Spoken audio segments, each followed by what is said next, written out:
Welcome to my channel. Today we will be talking about using your CommBank card overseas. The short answer is yes, you can use your CommBank debit or credit card when you travel. However, there are a few important things you need to know to avoid any issues. First, it's a good idea to let CommBank know about your travel plans. You can do this through the CommBank app or NetBank. This helps prevent your bank from flagging your international transactions as suspicious and blocking your card.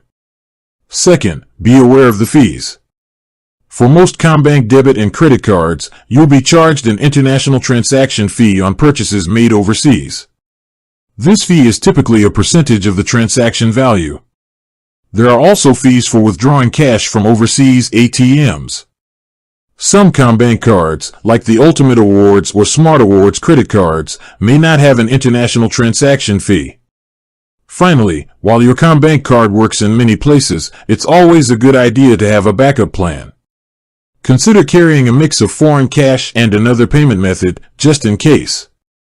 Also, make sure you know the emergency contact number for CommBank if you need to report a lost or stolen card while you're away. With that being said, thank you for watching. For more finance videos, kindly check my page. Please like, share, comment and subscribe to my channel. Thank you.